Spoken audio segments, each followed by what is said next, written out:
d'être venus aussi nombreuses.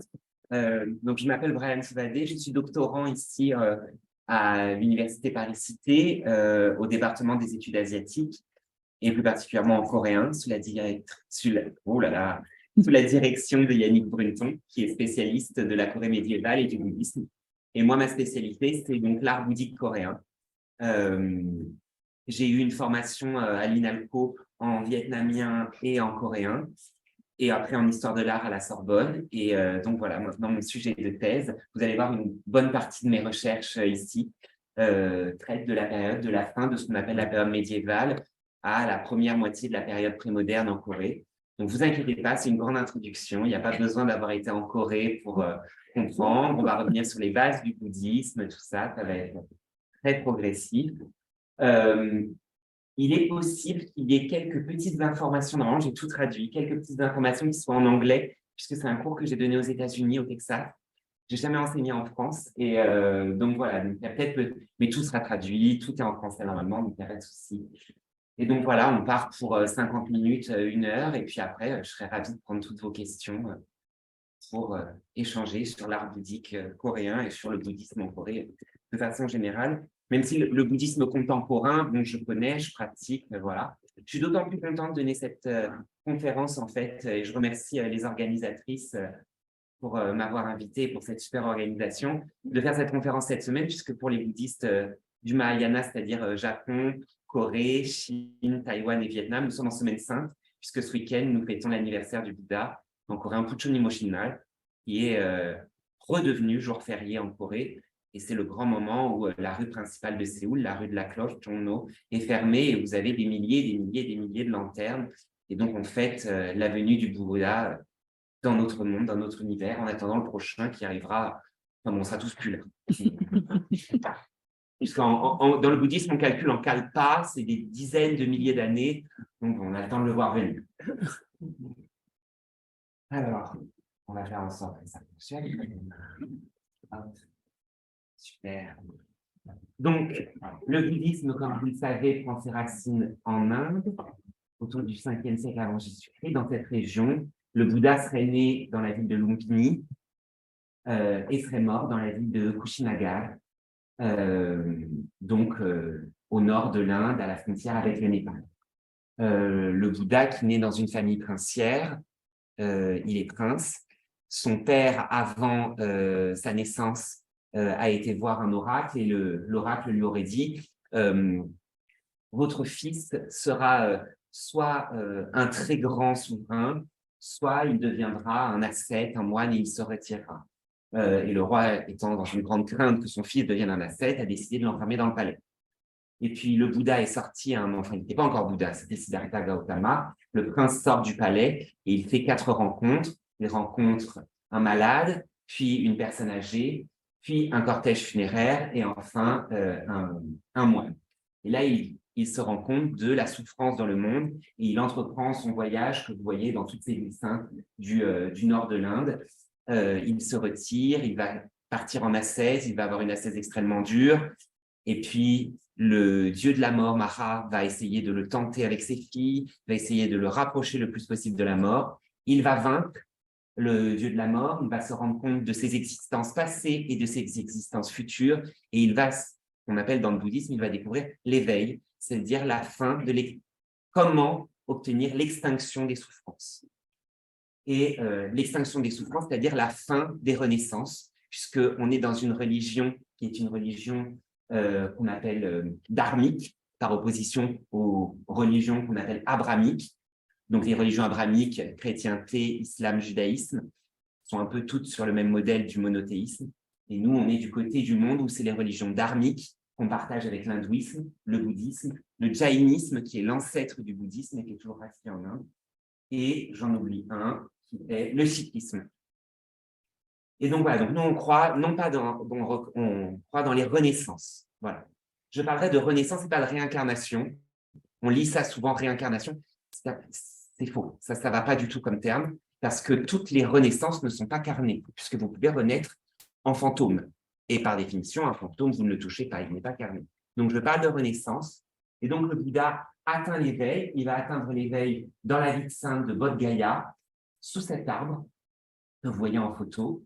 Et là, en fait, c'était la question que je voulais vous poser, mais comme quel est l'endroit le plus saint du bouddhisme pour tous les bouddhistes? Voilà, par exemple, la ville sainte pour les chrétiens, c'est quand même Jérusalem. Pour les musulmans, ça reste la Mecque. Bon, bah, pour les bouddhistes du monde entier, le site normalement le plus sacré, c'est Bodh Gaya et c'est ce temple que vous voyez ici, qui est le temple de Lama Bodhi, qui célèbre en fait l'éveil, pas l'illumination. Ça, c'est une mauvaise traduction de l'anglais. Le Bouddha n'est pas une ampoule. C'est l'éveil. Il atteint l'éveil avec un E majuscule. Et après donc, son entrée dans le parinirvana, donc sa mort terrestre, il va être, donc, on va brûler son corps. De son corps, je ne sais pas si vous le savez, mais qu'en fait, quand on brûle des os, on obtient, avec la moelle qui brûle et les os pendant de très longues heures, on obtient des perles, ça fait comme des petites perles, et on récupère ces perles et c'est ce qui forme les reliques. Les reliques vont être divisées en 8 royaumes et on va entrer dans une histoire du bouddhisme qu'on appelle la guerre des reliques. Évidemment, tout le monde voudrait les récupérer, les reliques saintes du Bouddha, alors que lui-même avait dit ne récupérez pas mes reliques. Mais bon, c'est toujours comme ça dans les religions. Les gens, juste après la mort du fondateur, font toujours le contraire de ce qu'il est. Et donc, les reliques vont être partagées, des grandes universités vont s'ouvrir dans le nord de l'Inde, et la parole du Bouddha et son enseignement vont se répandre dans toute l'Asie. On va avoir 3 grands courants qui vont naître. Le premier, qu'on appelait avant Hinayana, qui veut dire le petit véhicule, qui a changé de nom après la conférence dans les années 50, je pense, au Sri Lanka, qui est devenu le Theravada, la voie des anciens.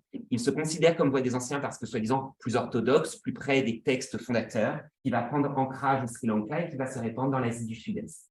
Le Mahayana, le grand véhicule, qui lui va prendre sa source au nord de l'Inde, il va être la route du Nord, va monter en Bactriane au Pakistan. La plupart des textes vont être traduits en chinois dans les grottes de Mogao, sur la route de la soie, aujourd'hui en Chine, et vont se répandre par la Chine, en Corée, au Japon et au Vietnam. Vous voyez aussi que le Mahayana est descendu jusqu'en Indonésie et une partie au Cambodge. C'est pour ça que les gens qui ont visité Angkor, des fois, ils me disent « Ah, mais il y a des dieux ou il y a des divinités qui sont du Mahayana. » Ben oui, aujourd'hui, le Cambodge n'est plus de ce courant-là, mais ils l'ont été à une époque. Et enfin, le dernier véhicule, qui est le véhicule de diamant, qui prend sa source au Tibet. La plupart des textes vont être traduits en tibétain et va se répandre en Mongolie, mais aussi ce qu'on appelle les écoles ésotériques, on rappellera ce que c'est plus tard, vont se répandre à travers la Chine, la Corée et le Japon. Et donc aujourd'hui, on arrive sur cette carte que vous voyez à droite, où vous avez à l'instant T une carte des différents courants et des différents courants du bouddhisme. Donc, en rouge, vous avez les Theravada, donc l'école des anciens, l'Asie du Sud-Est, qui, eux, ont fêté l'anniversaire du Bouddha il y a 1 mois. On n'est pas tout à fait sur le même calendrier. Le véhicule de diamant, qui est en bleu, et le Mahayana, le grand véhicule dont se réclame la Corée, les 2 Corées, enfin la Corée culturelle, avec le Japon, la Chine et le Vietnam. On a mis aussi la Malaisie, puisque les Chinois de Malaisie, même si la Malaisie est musulmane, en fait, les Chinois de Malaisie sont de Chine, donc Mahayana. La particularité du Mahayana, c'est que nos textes ont été traduits du sanskrit ou de différentes langues vers le chinois classique. Donc, que vous soyez au Vietnam, en Chine, en Corée, au Japon, on a retraduit ces textes dans les langues contemporaines, le japonais, le coréen, le chinois mandarin ou cantonais, enfin, les langues de la Chine contemporaine et le vietnamien. Mais en fait, les textes sont écrits en chinois classique qui est en fait un peu notre latin. Et les zones en vert, c'est les zones qui se partagent, le Mahayana et le bouddhisme de diamant. Alors, qu'est-ce que le bouddhisme coréen, puisqu'on est quand même là pour parler de la Corée, a en commun avec les autres cultures bouddhiques que j'ai évoquées auparavant? Qu'est-ce qui fait que vous êtes bouddhiste, en fait, aujourd'hui en Corée? Alors, en fait, tout se résume dans les 3 points que vous voyez ici sur la toiture du monastère de Heian. Le monastère de Heian, on va en reparler dans quelques instants. C'est un monastère, un énorme monastère qui se situe au milieu de la péninsule coréenne, enfin dans le sud de la péninsule coréenne, presque au milieu de la Corée du Sud. Donc ici, vous avez la péninsule coréenne avec la zone démilitarisée qui est surmilitarisée entre la Corée du Nord et la Corée du Sud, la capitale Séoul, la capitale de la Corée du Nord, Pyongyang. Et le monastère de Heian et Insa qui se situe à l'ouest de Daegu. Normalement, vous changez de bus à Daegu, la grande ville de Daegu. Daegu, la dernière fois qu'il y a eu un truc important, je crois que c'était les championnats du monde d'athlétisme. Des choses comme ça, voilà. Vous êtes fan d'athlétisme, vous connaissez Daegu. Et donc, il y a le monastère de Heian, et donc il y a ce symbole des 3 points. Ces 3 points, qu'est-ce qu'ils représentent? En fait, ils représentent ce qu'on appelle dans le bouddhisme les 3 joyaux. Et il va se retrouver aussi dans le logo de l'école la plus répandue aujourd'hui. C'est 90% des monastères bouddhiques aujourd'hui en Corée, c'est l'ordre Jogye. Je vous ai parlé des 3 grands courants du bouddhisme qui sont en fait un peu, si on doit traduire pour la chrétienté, les orthodoxes, les catholiques, les protestants. Voilà, nous on a le Theravada, le Mahayana, le Vajrayana, le véhicule des anciens, le grand véhicule et le véhicule des diamants. Et en dessous, vous avez les ordres ou les courants. C'est un peu comme pour le catholicisme, les cisterciens, les franciscains, enfin vous comprenez. Dans le bouddhisme, en fait, c'est juste que ces écoles, en dessous des grands véhicules, donc par exemple dans le bouddhisme coréen, dans ce Mahayana, certaines écoles vont se focaliser sur certains sutras, sur certains textes.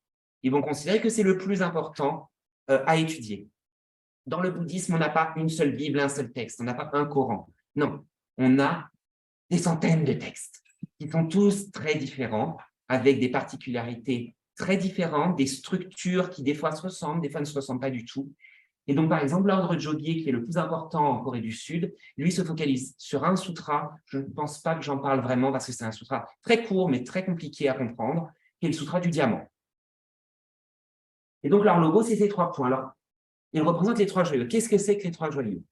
Les 3 joyaux, le premier des joyaux, le plus important, c'est le Bouddha historique, celui qui a vu le jour à Lumpini en Inde. Donc, quand on met une majuscule à Bouddha, c'est le Bouddha qui est celui qui est venu dans notre monde. C'est Siddhartha Gautama. Voilà. Ensuite, le deuxième joyau, c'est le Dharma, ce qu'on appelle le Dharma. Le Dharma, c'est l'ensemble des paroles du Bouddha qui vont devenir des textes. Ces textes, ou ces enseignements, on les doit à son cousin, Ananda, qui est souvent représenté avec des grandes oreilles, parce qu'en fait, il aurait écouté la parole de son cousin et il aurait tout noté. Donc, quand vous voyez des statues bouddhiques et que vous voyez souvent des statues qui ressemblent à des moines, qu'on va traduire en narat, c'est-à-dire les saints du bouddhisme, ces premiers élèves au Bouddha, bon, il y en a beaucoup qui ont des longues oreilles parce qu'ils mettaient des grands bijoux et donc ça affaissait les lobes des oreilles. Mais celui qui a les plus grandes oreilles, vous êtes quasiment sûr que c'est son cousin et c'est celui qui a tout écouté. On va le traduire dans les langues qui ont utilisé les caractères chinois, donc Japon, Corée, Chine, Vietnam, par ce caractère qui se lit en coréen pop, en chinois fa, en vietnamien fa, c'est la loi. Voilà.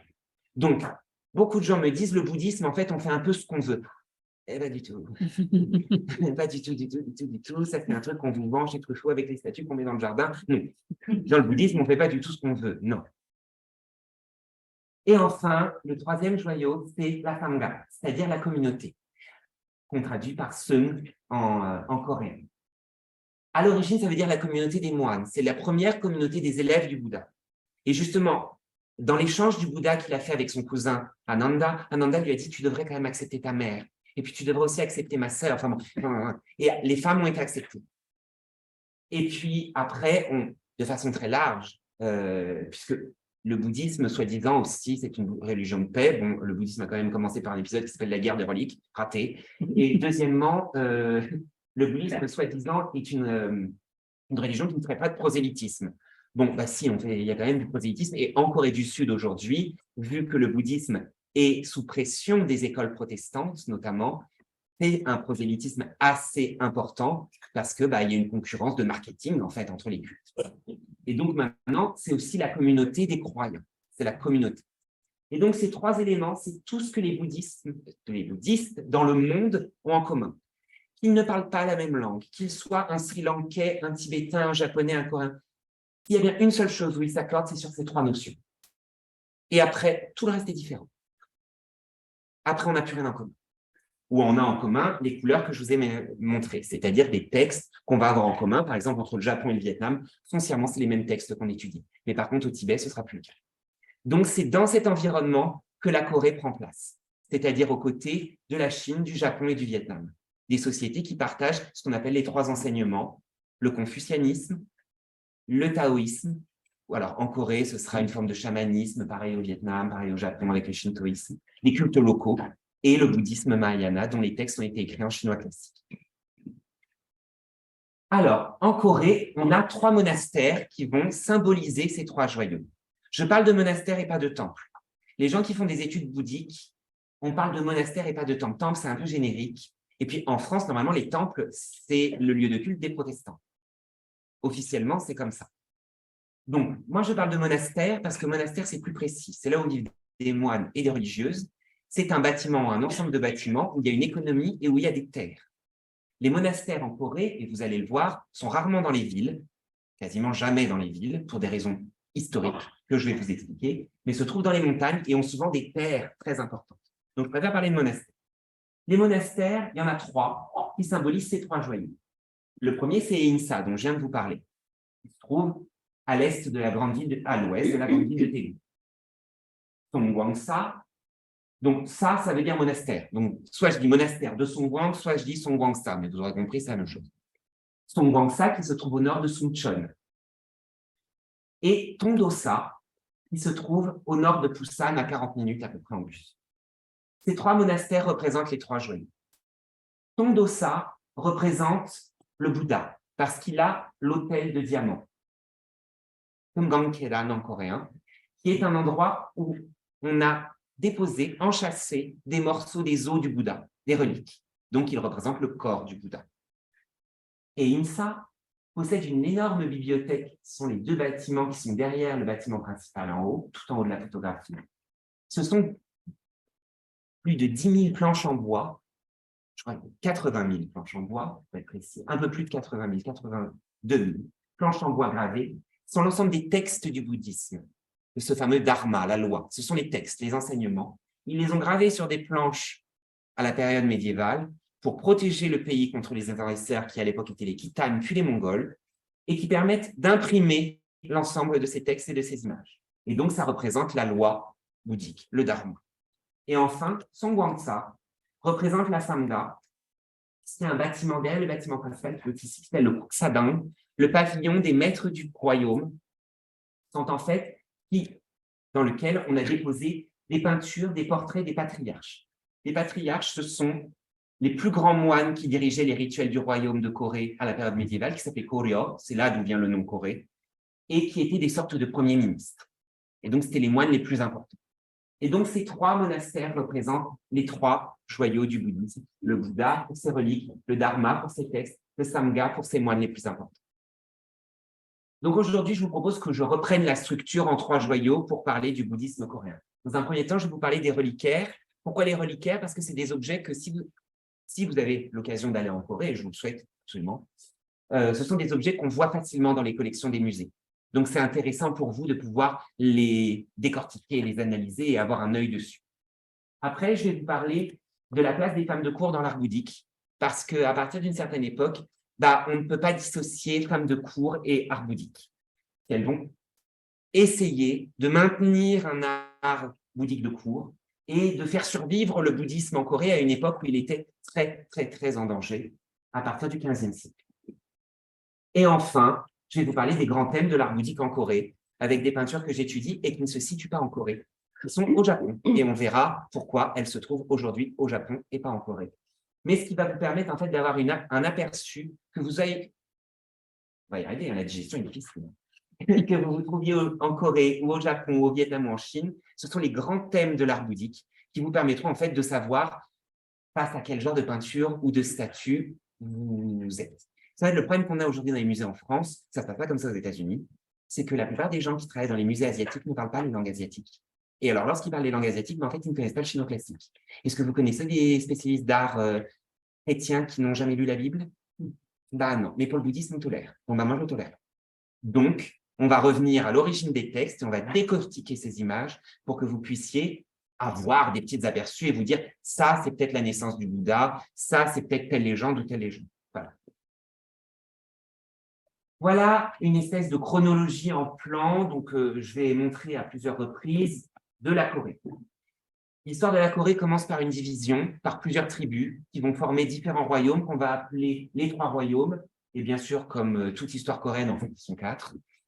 Pourquoi on a choisi 3 royaumes? Parce qu'en fait, en Chine, à l'époque, juste avant, il y avait 3 royaumes. Et comme le modèle, c'était la Chine, il fallait reprendre le modèle 3 royaumes. Donc, on a mis 3 royaumes alors qu'en fait, il y en a 4. Donc, ça, c'est le problème des Coréens.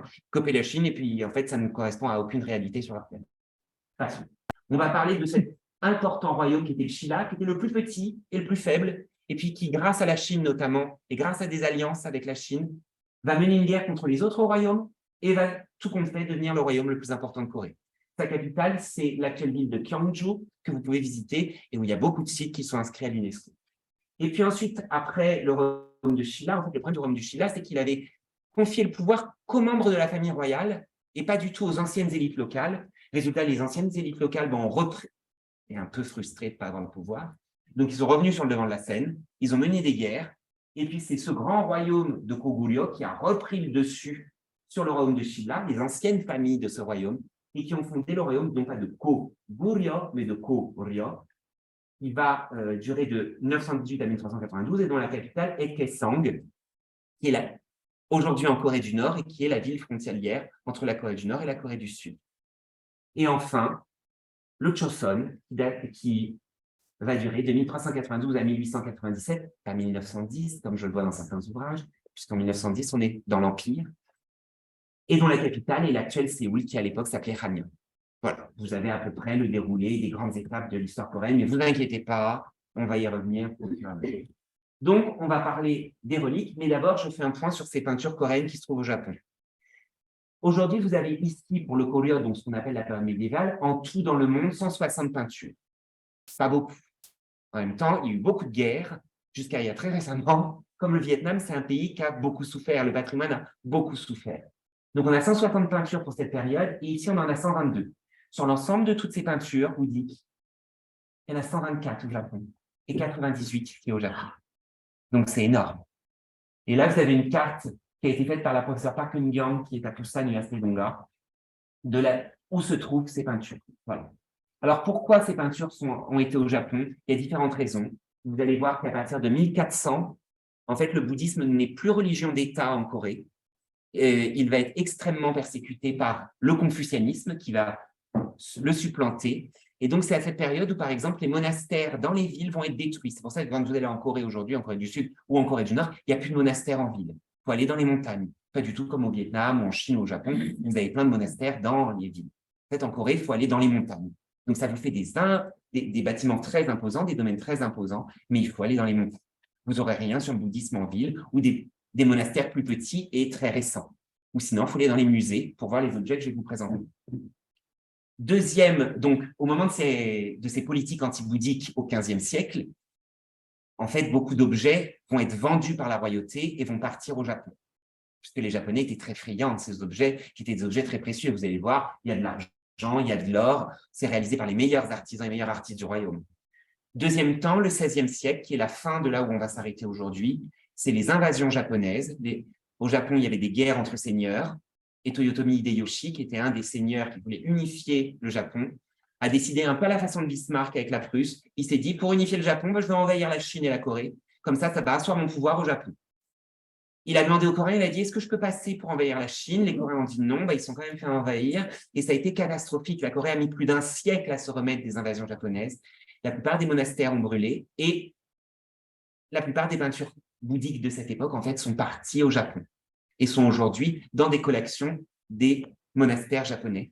Monastères japonais qui les conservent très précieusement. C'est un sujet très politique. Là, je rentre du Japon. Je n'ai pas pu voir ces peintures. Elles ne sont montrées que tous les 50 ans. Et la prochaine exposition a lieu cette année au mois de septembre, exceptionnellement. Donc, prenez vos billets. Et la troisième période, mais là, ça concerne moins le Japon, c'est la guerre de Corée. La guerre de Corée, où là, il y a des peintures, où il y a des sculptures, et où il y a des textes qui sont partis aux États-Unis.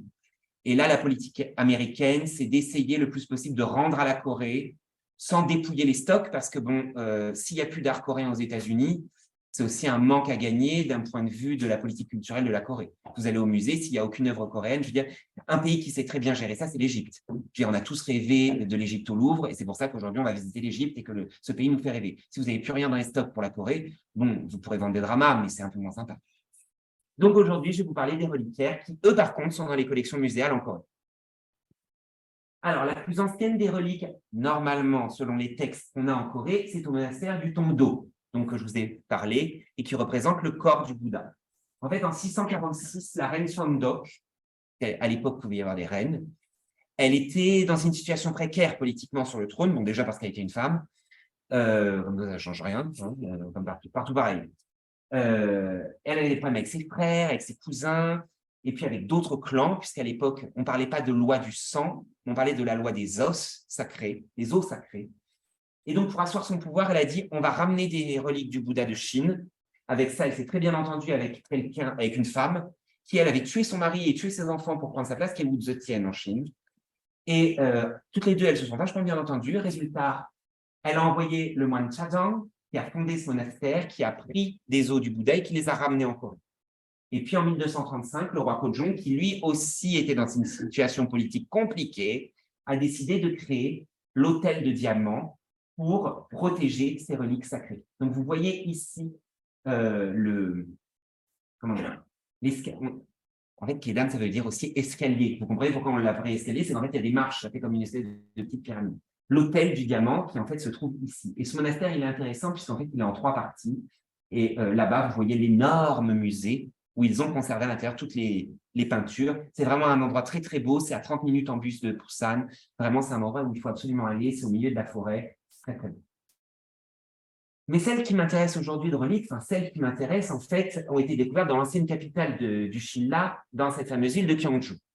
En fait, le roi qui a réussi à gagner la guerre contre les 2 autres royaumes et qui va unifier ce bas de la péninsule, le roi Munmu, il décède en 681 et il laisse comme dernière volonté dans un texte qu'on a qui s'appelle l'histoire des 3 royaumes, il dit « J'aimerais être incinéré pour renaître en dragon ». Déposer mes cendres dans la mer de l'Est, qui est en fait la mer du Japon, ce que les Coréens appellent mer de l'Est, et je pourrais renaître en dragon pour défendre la péninsule, défendre grâce au bouddhisme et surtout nous défendre contre les Japonais, qui étaient les pirates de l'époque. Donc son fils va s'exécuter, il va déposer les cendres dans un rocher au large de Gyeongju en 681, et en 682, il va terminer la construction d'un monastère qui s'appelle le Kamensa, où on va déposer des reliques du Bouddha sur projet de son père. Là, vous avez les pagodes avant reconstruction. On a découvert au moment des reconstructions qu'il y avait des...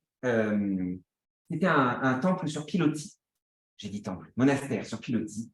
En fait, c'était pour que le dragon puisse en fait, aller sous le monastère. En 1959, on a fait des recherches à l'intérieur des pagodes et des stupas. Et qu'est-ce qu'on a découvert? Des reliques. Une première relique dans la stupa est. Et donc, les reliques, elles sont toujours, la plupart du temps, en 3 parties. La fiole qu'on met dans une partie architecturale, qu'on met dans une boîte. Là, il n'y a que 2 parties. Et une partie architecturale qu'on met dans une boîte. La relique, elle se situe ici. Les perles sont dedans. C'est un peu le principe des poupées russes. On emboîte, on emboîte, on emboîte, on met dans la... Alors, vous avez au milieu un grand lotus, et ici, vous avez des moines et des figures célestes. Alors, on a fait des recherches pour comprendre un peu des images qu'on ne voyait pas. Pourquoi faire des images aussi belles qui vont être à l'intérieur de pagodes qui ne seront en fait jamais vues? En fait, ces moines, ils représentent un rituel secret qui s'appelle le rituel des mudras secrètes. Les mudras, vous savez, c'est ces fameux gestes qu'on fait avec les mains qui ont des significations particulières dans le bouddhisme. Et en fait, ce sont des formules magiques qui permettent d'activer un rituel et de permettre la protection. Et donc, c'était un moyen, à travers l'art, d'activer le rituel et que le rituel ait lieu à l'intérieur du stupa où se trouvaient les reliques. Et l'autre relique, en fait, on a découvert ce petit personnage qui sortait comme ça, représente la terre pure. La terre pure, je fais très simple, je schématise vraiment, c'est le paradis pour les bouddhistes. C'est là où vous êtes censé renaître si votre karma, vous avez tous entendu parler du karma, la somme de vos bonnes et de vos mauvaises actions qui va être calculée après votre mort, pas maintenant, les gens qui cognent dans le pré qui disent « j'ai un mauvais karma ». Non, le karma, il est calculé après votre mort, donc non, va être calculé et vous allez renaître dans la terre pure. Donc ça, c'est un peu aussi pour la protection du roi et sa bonne renaissance dans la terre pure. Donc voilà à peu près nos 2. Et ça, c'est la fiole que vous avez, qui a été retrouvée avec une petite pincette et une petite cuillère pour mettre les petites perles des eaux. Ça, c'est une autre pagode qui est un peu plus tardive. Et cette pagode, à l'intérieur, on a découvert ce reliquaire. Ce reliquaire, il est quand même différent, il n'est pas en métal, il y a du verre dedans. Et donc, vous le voyez, il est de ce format-là qui va s'emboîter. Et ce qui a été intéressant, c'est que quand on l'a découvert, eh ben, à l'époque, il n'y avait pas trop de verre en Corée. On a découvert dans les tombes, mais il n'y a pas d'artisanat de la verrerie en Corée. Et en fait, on s'est rendu compte que ce verre provenait de Rome. Et il était venu jusqu'en Corée par la route de la soie. Donc, la route de la soie, souvent, on l'a fait terminer à Chang'an, à Xi'an, aujourd'hui en Chine. En fait, elle est jusqu'à Nara, au Japon, et elle traversait la Corée. Et au moment où on va passer de cette Corée qu'on appelle ancienne vers la Corée médiévale, la Corée, en 1270, va être envahie par les Mongols. Les Mongols vont gagner. Et on va avoir une simplification en fait, des reliquaires qui vont plus être en 3 parties, mais juste en 2 parties. Et donc, ces 2 parties, ça va être de copier l'architecture, de faire des mini-pagodes, des mini-stupas ensemble. Donc là, vous voyez qu'on reprend les éléments d'architecture connus. La pagode, c'est la transmission vers les écoles chinoises du stupa. Le stupa, c'est ce fameux monticule dans lequel on dépose les reliques pour les adorer. Et la pagode, c'est la même chose, mais version haute, version chinoise, en fait, que vous connaissez. Voilà. Pagode, c'est juste une fois que vous avez passé la Chine, donc Japon, Corée, Vietnam, Chine, c'est une pagode. Et donc là, ça reprend des petits éléments de la pagode. Et vous allez avoir forcément une forte influence, en fait, de la Mongolie, ou tout du moins des écoles himalayennes, de l'Himalaya qui va se faire ressentir. Là, vous voyez cette forme en bulbe, ce sont les stupas qu'on trouve en Himalaya et qu'on appelle les chorten. Et donc là, vous retrouvez ces bulbes en Corée. Ce n'est pas du tout quelque chose de coréen, ça va être importé de l'Himalaya. Donc la Corée, c'est vraiment un carrefour en Asie. C'est vraiment une plage géopolitique importante où les influences vont se croiser au rythme des invasions. Donc là, vous avez vu à peu près tout ce qu'on doit voir sur les reliquaires de façon accélérée. Simplification la plus simple, depuis un format en 3 parties, fiole, architecture, coffret, vers juste de l'architecture et une fiole. Et vous avez compris à peu près comment ça se passait. Fiole où on dépose les perles des eaux, on met tout ça dans un stupa en pierre ou dans une pagode en bois et vous l'adorez. Et c'est pour ça que ces objets sont restés en Corée, puisqu'en fait, les Japonais, ils volaient les sculptures, ils voyaient les peintures, ce qu'ils voyaient dans les monastères. Mais ils n'ont pas volé, en fait, ils n'ont pas été grattés sous les pagodes ou sous les stupas pour avoir les reliquaires. Donc tout ça est en Corée. Maintenant, je vais vous parler des femmes de cour, parce qu'en fait, on a un monastère qui est très important qui s'appelle le monastère du Pur Karma. Et en fait, on a une tradition en Corée, c'est que quand le roi meurt, mais en fait, les épouses du roi, qui étaient très nombreuses, et ses concubines, avaient 2 options, mourir ou devenir des religieuses. Bon, je ne vous traduis pas, vous imaginez quelles options elles ont prises. Donc, elles sont toutes devenues religieuses. Sauf qu'en fait, elles étaient en plein milieu du pouvoir politique, en fait, de l'époque. Ce monastère, on a une première mention en 1164 dans l'ancienne capitale, donc à Kaesong. Ici, vous avez la DMZ aujourd'hui. Ici, c'est Séoul. Et ici, vous avez l'aéroport aujourd'hui, sur l'île. Ici, on a raccourci les 2 îles, on les a colmatées, ça fait une île, et c'est là où vous avez l'aéroport international. Là, c'est l'île de Kanghwa, qui est une grande île en haut de l'aéroport. Et ici, vous avez la Corée du Nord avec Kaesong. Ce monastère, lorsqu'il va y avoir une invasion de la Corée par les Mongols, il va être transféré donc, sur cette île de Kanghwa. Puis après les invasions, les Coréens vont perdre, donc on va tomber sur une dynastie qui va être métissée, avec des souverains coréens qui vont devoir se marier avec les filles de l'empereur mongol. Donc au bout de 2 générations, ils étaient coréano-mongols, et donc ils vont être éduqués à moitié à la coréenne, à moitié à la mongole, dont toutes ces influences de la Mongolie en Corée. Le monastère va très probablement revenir à prendre la trace historique dans la capitale. La capitale, en 1392, nouvelle dynastie va être transférée dans l'actuel Séoul. Ce monastère, comme c'est un monastère de femmes, déjà les monastères, on n'a pas beaucoup d'informations en Corée parce que beaucoup de textes ont brûlé. Mais comme c'est en plus un monastère de femmes, autant vous dire, on a vraiment très peu de traces. Ce monastère, moi, je l'ai cherché, pour savoir où est-ce qu'il se trouvait dans la capitale. Donc, j'ai pris des cartes anciennes et donc, j'ai un peu creusé. Là, vous avez les 3 sites palatiaux que vous avez aujourd'hui à Séoul, le palais Gyeongbok, le palais Cheongdok, le palais Changyang et le Jongmyo, qui est l'hôtel où on fait les rites pour la famille royale. Ils se trouvent tous dans le centre-ville de Séoul actuellement. Ici, c'est l'avenue de la Cloche, Jongno, et ici, c'est l'avenue du roi Sejong, qui à l'époque s'appelait l'avenue des 6 ministères. Donc, selon les textes historiques, le monastère, donc là, je vous épargne mes recherches, en fait, grossièrement, il aurait dû se trouver au nord d'un des palais. Mais on n'est pas sûr. Il a été rasé à peu près, j'ai calculé, une dizaine de fois. Parce que, il y a toujours des rois qui étaient contre les femmes à la cour, des rois qui étaient contre le bouddhisme parce qu'ils voulaient montrer qu'ils étaient bien néo-confucéens. Et donc, ce monastère, il a 1000 vies.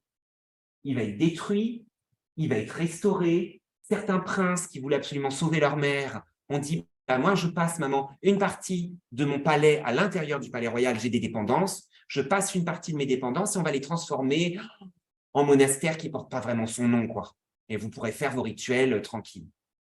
Et donc, c'est vraiment les femmes qui vont prendre l'art bouddhique et qui vont le prendre comme un moyen de revendications politiques presque. Elles vont se représenter dans la peinture. Et donc là, on a un de ces monastères, une de ces dépendances que j'ai réussi à trouver, parce que là, il y a marqué Chasubungyo, le pont du Chasubung, qui n'existe plus, maintenant c'est un parking. Et en fait, c'était l'une de ces dépendances royales. Alors, à quoi ressemblait à peu près ce monastère? Ah non, il y a un autre monastère très important que vous pouvez visiter aujourd'hui, qui est le Röamsa, qui était le monastère palais, qui est un monastère qui a toujours été soutenu par les femmes. Alors en Corée, on a une spécialité, puisque l'hiver en Corée, il fait très froid, c'est l'ondol, c'est le chauffage au sol. C'était le plus grand bâtiment après le palais où il y avait le plus grand chauffage au sol. Donc pour vous dire à quel point la famille royale mettait de l'argent dans ce monastère, ici, ce grand bâtiment-là, c'était là où vivaient les moines. Ils avaient l'eau courante, puisque là, il y avait un petit ruisseau, et ils avaient le chauffage tout l'hiver. Donc c'était vraiment un bâtiment très important. Sauf qu'en fait, les Japonais sont passés, et puis aujourd'hui, il ne reste plus que ça. Voilà. Ça, c'est une photo qui date de l'été dernier. Mais c'est très intéressant. Il y a un très beau musée qui vous explique comment aujourd'hui on peut faire des recherches sur ce monastère qui n'existe plus. Donc, pour nous, les chercheurs, c'est très intéressant. Donc, vous avez les deux endroits où l'art bouddhique s'est en gros perpétué en Corée à l'époque prémoderne. Alors, à quoi ça ressemblait? Je vais essayer de vous expliquer à travers ces différents points. Là, on est dans le palais. Vous avez, alors l'image a été très abîmée, comme vous pouvez le voir. En fait, ça a été découpé et sauvegardé dans des familles, dans des riches familles coréennes. Ici, vous pouvez voir les femmes, en fait, qui préparent des autels où elles vont faire les rituels et les offrandes devant les statues du Bouddha. Ici, vous avez des religieuses qui transmettent les textes bouddhiques aux princesses. On les reconnaît puisqu'elles ont leur chapeau et leur grande veste comme ça. Il y en a encore au Vietnam aujourd'hui. En Corée, on ne voit plus trop ça. Mais elles ont presque les mêmes tenues au Vietnam aujourd'hui, les religieuses. Et là, vous avez les femmes qui préparent, en fait, toutes les sauces de soja, le kimchi que vous connaissez peut-être probablement, ce chou fermenté qu'on met dans des énormes jarres. Et là, vous avez ces grandes jarres, en fait, où on prépare les mets fermentés. Et là, vous avez les hommes. Ils sont en dehors de cet espace qui leur est interdit. On les reconnaît puisqu'ils sont habillés en blanc avec leur grand chapeau noir, le kat. Voilà. Le blanc, c'est la couleur des hommes en Corée. Ça, on s'en fiche. Donc, vous savez à peu près à quoi ressemblait à peu près ce quartier des femmes, ce monastère. En fait, tous les monastères ont été détruits dans les villes après 1400. Ils ont été obligés de se replier dans les montagnes, ceux que vous voyez aujourd'hui. Et il ne restait plus que donc ce monastère des femmes, qui était très riche, puisqu'en fait, la reine pouvait dilapider son argent comme elle voulait pour injecter des fonds dans l'art bouddhique. Et elle va essayer de défendre cette religion qui était attaquée officiellement par les hommes. Sauf qu'en fait, il y avait plein d'hommes qui, au fond, espéraient, au fond d'eux, renaître dans la terre pure et renaître dans une bonne renaissance. Ce qu'il faisait, c'est qu'en gros, vous avez un discours officiel, oh non, c'est très mal, et puis derrière, on voit dans les livres de contes ou autres, oh bah tiens, tel prince a donné telle somme, le roi a autorisé tel rituel, voilà, vous avez le discours politique, et en fait, vous avez les actes derrière. Mais officiellement, ce sont les femmes. Maintenant, je vais vous parler des grands thèmes de l'art bouddhique. Il y en a un qui est extrêmement important, qui est Avalokiteshvara sur le mont Potalaka. Alors, Avalokiteshvara, c'est un bodhisattva. Il y a une chose que vous devez savoir dans le bouddhisme coréen et dans le bouddhisme du Mahayana, ce grand véhicule, Japon, Chine, Corée, Vietnam, c'est qu'on ne croit pas qu'il y ait qu'un seul Bouddha. Il y a eu des Bouddhas avant, il y en aura après, et en plus, il y en a dans d'autres univers autour de nous. C'est un bouddhisme qui se veut généreux, ouvert à tous, grand véhicule, et donc, on croit que pour devenir un Bouddha, il y a 12 stades d'éveil, avant d'atteindre l'éveil ultime. Il y a 12 stades. Le bodhisattva, c'est un apprenti qui va s'arrêter au 9e stade. Il va rester dans notre monde, mais il aura des pouvoirs surnaturels et il est là pour nous aider. Et donc, vous avez des dizaines de bodhisattvas, ce qu'on appelle bodhisattvas, êtres d'éveil. Ce ne sont pas des Bouddhas, ce sont des Bouddhas en devenir. Ils vont avoir des caractéristiques, des spécificités et ils sont là pour nous aider. Un des plus grands, c'est Avalokiteshvara. Avalokiteshvara, vous le connaissez au Japon sous le nom de Kannon, en Corée sous le nom de Kwanum, Kuan Yin en Chine, Quanteam au Vietnam. Voilà.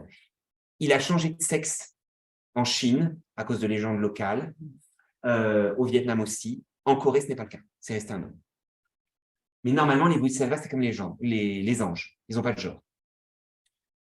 Une des légendes les plus connues, c'est sur le mont Potalaka, sur une montagne. Vous le voyez ici. Ça, c'est une des planches dont je vous ai parlé, où on recopiait les textes bouddhiques gravés sur planches de bois. Ça, c'est une des impressions qu'on a. En fait, dans la période médiévale en Chine, il y a une légende qui s'est développée, qui est en fait le retour d'une légende indienne. Un fils de marchand, qui s'appelle Sudana, va essayer de devenir bodhisattva.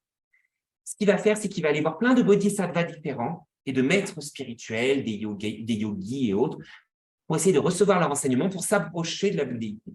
Et sur son chemin, il va rencontrer un bodhisattva en particulier, qui est Avalokiteshvara, qui en fait trône sur le mont Potalaka. C'est le nom de la montagne. Ça deviendra Potala en tibétain, et c'est le nom du palais que vous avez à Lhasa, le palais Potala. C'est là d'où vient le nom. Ce thème, il va se retrouver dans la peinture. Vous voyez là Avalokiteshvara qui est assis sur son rocher, le mont Potala, Potalaka, avec le petit Sudana qui est là, qui fait, s'il vous plaît, donnez-moi votre enseignement pour que je puisse atteindre l'éveil. C'est une légende qui vient de Chine. C'est un modèle qui vient de Chine. Ça, cette peinture, je crois d'ailleurs qu'elle est toujours exposée au musée Guimet en ce moment. Vous voyez là Avalokiteshvara qui est sur son rocher avec une lune qui est reflétée dans l'eau. C'est pour ça qu'on appelle ça Avalokiteshvara, à la lune d'eau. Des fois, vous la voyez dans la galerie coréenne du musée Guimet, ils en ont une peinture. Mais je ne sais pas s'ils l'exposent en ce moment. Ça, c'est la plus grande peinture qu'on a. C'est une très belle peinture qui va être montrée justement au mois de septembre au Japon et qui a été payée par la reine, qui a été financée par la reine. Ça, c'est dans la statuaire. Vous avez Avalokiteshvara ici qui est en position de délassement et qui attend le jeune Sudana qui va venir le voir pour recevoir les enseignements. Donc, c'est vraiment un thème qu'on voit partout. Comment on reconnaît Avalokiteshvara? Parce qu'en fait, dans sa couronne, il a un petit Bouddha. Donc, dès que vous regardez un être de ce genre, vous regardez la couronne. Si ce n'est pas un petit Bouddha à l'intérieur, que c'est une fiole, que c'est autre chose, ce n'est pas Avalokiteshvara. S'il y a un petit Bouddha, c'est Avalokiteshvara. Avalokiteshvara, il est connu, non pas juste pour avoir essayé d'enseigner à Sudana à devenir un bodhisattva, mais parce que, selon le Sutra du Lotus, qui est un de nos textes majeurs, c'est le bodhisattva de la compassion et qui peut nous sauver de tous les périls. Alors ça, c'est un chapitre des périls. Hop. Les périls, ils sont là. Ça, c'est une version chinoise, ça, c'est la version coréenne qui a été copiée. Vous avez en tout 12 périls, je crois. Il y en a plus dans le texte. Attaqué par des serpents, par des bêtes cruelles, dérivés sur l'océan, être emprisonné, des bêtes cruelles. Et en fait, à chaque fois, vous récitez le nom d'Avalokiteshvara, il apparaît, il vous sauve. Ah, on est sur un bouddhisme généreux, j'ai dit. Bon. Et en fait, ce qui va se passer, donc on est sur deux textes différents, deux traditions très différentes. Ce n'est pas du tout le même texte. D'un côté, vous avez Sudana qui va venir chercher Avalokiteshvara, s'il te plaît, enseigne-moi. Et d'un autre côté, vous répétez le nom d'Avalokiteshvara pour venir, pour vous sauver. Et en fait, on va avoir une synthèse. On va arrêter d'illustrer les textes coréens texte par texte. On va préférer carrément tout mixer autour de la divinité. C'est-à-dire que vous avez le Sutra de l'ornement de splendeur, retenez pas le nom, c'est trop compliqué, et le Sutra du Lotus, et en fait, on va tout mixer. Donc, c'est ça le problème de l'art bouddhique, et le fait qu'il faut connaître les textes. C'est que dans une seule image, vous pouvez avoir des références à des dizaines de textes différents, à des dizaines de légendes différentes, dans un seul texte, autour d'un même personnage. Et donc là, par exemple, vous êtes expert, vous reconnaissez Avalokiteshvara sur son rocher, qui regarde le petit Sudana, et qui lui demande, s'il te plaît, enseigne-moi la voie vers la bouddhéité. Sauf que là, vous avez des périls qui vont être représentés. Et donc, on va mixer deux traditions, l'enseignement vers le jeune Sudana et, s'il vous plaît, Avalokiteshvara, sauvez-moi des périls. Et donc, c'est ça la difficulté de l'art bouddhique, c'est qu'on est toujours dans des mix. Et la Corée, c'est les spécialistes. Là, vous avez une peinture qui aurait très certainement été réalisée par le dernier roi coréano-mongol, d'Avalokiteshvara, dite aux 1000 bras. Alors, pourquoi il y a 1000 bras? Ça, vous les voyez. On a un très bel exemple de statue vietnamienne au musée Guimet, avec plein de bras comme ça. Pourquoi il y a 1000 bras? C'est chaque bras pour chaque situation dans laquelle vous êtes en péril. Et il va y avoir une arme ou un sceau ou un objet qui est là pour un geste particulier, pour venir vous défendre dans une situation particulière. Et ici, vous avez le petit Sudana en bas à gauche. Et là, vous avez une toute petite évocation du péril. C'est quelqu'un qui tombe de la falaise. Il faut le voir. C'est pour ça qu'en fait, je ne vois plus rien. Je suis aveugle. Et à la fin, on va mettre les émanations. Alors, les émanations, c'est ce qu'on appelle couramment les avatars. Vous connaissez ce terme, ça vient du sanskrit, avatara. Bon, le plus correct en français quand on traduit, c'est émanation ou manifestation. Avalokiteshvara, que vous voyez là, ici, sur son mont Potalaka, que vous connaissez maintenant par cœur. Vous avez plein de petits périls tout autour. Là, vous avez des périls. Vous voyez le texte que je vous avais montré qui avait été illustré, ça c'est de l'indigo, c'est un papier qui a été peint en bleu sur lequel on a recopié à l'or. dont on a fait le dessin à la poudre d'or. Quand je vous dis que ce sont des objets précieux, c'est précieux, on est sur de la poudre d'or. Là, il a été retranscrit dans la peinture, et vous voyez qu'il y a vraiment une copie. Là, c'est un homme qui a été poussé de la falaise. Là, c'est le dieu du tonnerre qui s'abat sur des pauvres gens. Eh bien, Avalokiteshvara, sa spécialité, c'est quand même une divinité qui vient d'Inde. On est dans une religion indienne, malgré qu'on soit en Chine, en Corée, au Japon, au Vietnam, très loin. La spécialité, c'est les avatars, c'est-à-dire ces manifestations. Des dieux qui sont dans les cieux et qui vont se manifester dans différents corps dans notre monde. Et donc, Avalokiteshvara, sa spécialité, c'est qu'il va y avoir des dizaines en fait, de manifestations. Là, vous avez un dieu du Nord, Shamanten en japonais. Ici, vous avez une reine. Ici, vous avez un gardien. C'est Avalokiteshvara, toujours la même Kwanum en coréen, mais qui s'est manifesté dans différentes formes pour venir vous sauver. Généreux. Et donc là, vous avez toutes les manifestations qui sont représentées. C'est ce qu'on appelle les émanations. Donc là, vous avez 3 thèmes dans une seule peinture. Le mont Potalaka, s'il vous plaît, enseignez-moi. Les périls, aidez-moi, je suis en situation difficile. Et les avatars qui viennent pour vous sauver. Vous voyez, il y a quand même une continuité aussi qu'on appelle stylistique, c'est la même position, ce délassement de regarder le monde et d'essayer d'entendre. Le nom Avalokiteshvara, Kwanum en coréen, Kwanseum, Kwanin, c'est le bodhisattva qui perçoit les sons du monde. Ben oui, parce que normalement, vous êtes là pour crier son nom en cas de problème. Donc,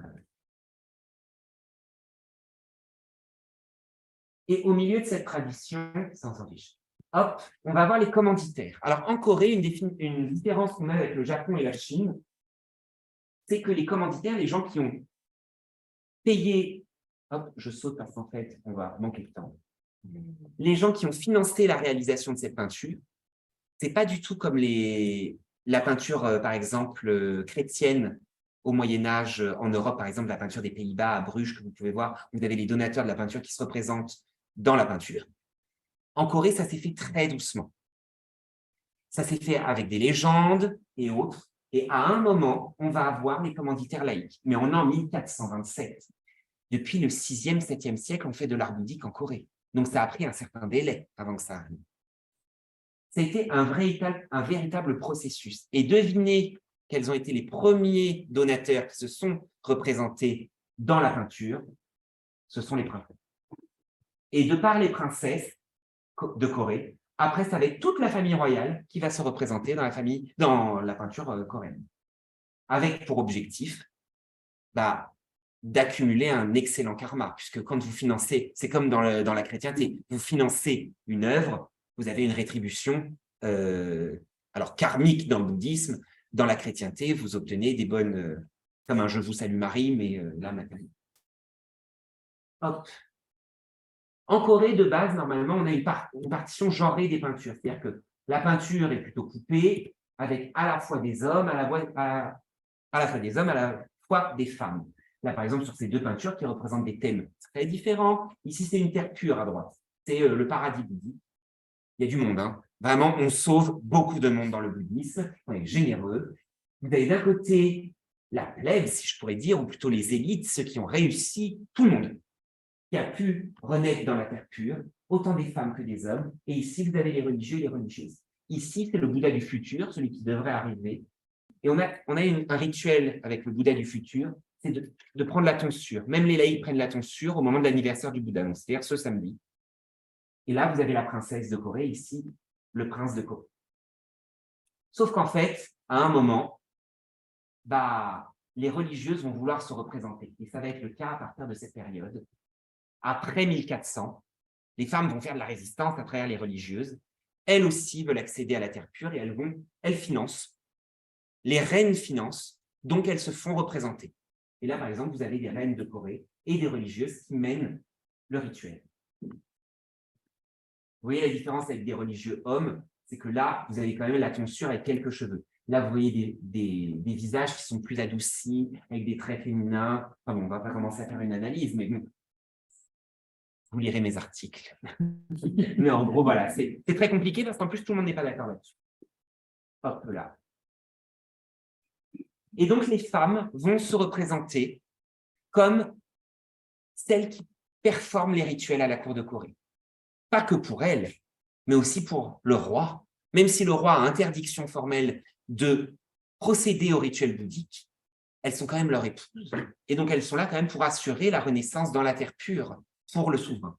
Et donc là, par exemple, vous avez une scène d'enfer. Ce sont les enfers dans le bouddhisme. Une catégorie d'enfer, on a plusieurs enfers. Et au milieu, vous avez le rituel pour essayer d'avoir une bonne renaissance en dehors des enfers. Qui procède à ce rituel, ce sont les femmes, et notamment les reines de Corée. Et on a ici en fait des textes que vous ne voyez pas sur les côtés gauche et droit, qui en fait qui montrent que ce sont les femmes qui vont essayer de le faire avec pour objectif de sauver le souverain coréen. Ça, c'est une légende et je terminerai par ça, parce qu'on n'a plus le temps et ce serait bien d'avoir des questions-réponses. C'est la légende du roi Sala. La légende du roi Sala, c'est une légende indienne d'un roi indien, d'un royaume, qui va chercher la terre pure. Encore un. C'est la grande quête dans le bouddhisme, c'est renaître en fait. C'est vraiment cette crainte, la souffrance, c'est ça. C'est en fait la crainte d'être dans une mauvaise renaissance, puisque vous pouvez renaître en fantôme, en être affamé, renaître en animal. C'est quand même des mauvaises conditions de renaissance. Le but, c'est au moins de renaître en humain. Après, il y a mieux, il y a demi-dieux, et puis il y a Bouddha. Bouddha, vous sortez carrément des renaissances et vous arrivez dans la terre pure. Alors là, il est tout gagné. Et pour ça, il faut avoir un excellent karma. Et donc, lui, il va essayer, il va aller voir un moine, que vous voyez là sur l'image de gauche. Enfin, bon, il va faire tout un long trajet en Inde. Moi, je suis en train de traduire là toutes les petites mentions de texte que vous avez ici. Parce qu'en fait, vous l'avez, cette légende, à la fois dans cette peinture et à la fois dans le manuel d'éducation bouddhique du prince. Ben, en fait, on a un problème. Parce que dans le manuel du prince de Corée, ben, à la fin, c'est le prince, donc le roi Sala, qui est ici représenté pas du tout en roi indien. Vous voyez bien que c'est le roi de Corée, avec sa grande couronne coréenne, habillé en rouge, avec des petits roseaux. Ici, Dame Wonang, qui a pris aussi les traits d'une coréenne. On n'est pas du tout en Inde. Vous voyez, la légende prend place en Inde. On a transféré. C'est comme les histoires bibliques dans l'art chrétien. Ça ne passe pas vraiment en Palestine ou en Israël. Eh bien là, ils sont représentés, sauf que j'ai calculé, Dame Wonang apparaît 2 fois plus souvent que le souverain. Et à la fin de l'histoire, tada, le roi, il finit comme ça, et elle prend le bateau dragon avec le Bouddha pour partir vers la terre pure. Là, vraiment, elle a tout gagné. Donc, j'ai traduit les textes, et ben en fait, la reine essaye de se dédouaner en disant, voilà, moi j'ai fait cette peinture, je l'ai fait restaurer par des femmes en plus, pour la sauvegarde du royaume, pour la sauvegarde du roi. Mais en fait, ben voilà, ce serait bien que j'y aille avec le prince de Corée pour au moins que la descendance, voilà, quitte à ce qu'il y ait de la place sur le bateau, les femmes et les enfants d'abord. Et donc voilà, je pense qu'on va finir là, comme ça on aura le temps d'avoir un échange. Et puis, ça m'a fait très plaisir de vous présenter tout du moins une partie de ces recherches, en espérant que ça vous a intéressé. Merci beaucoup.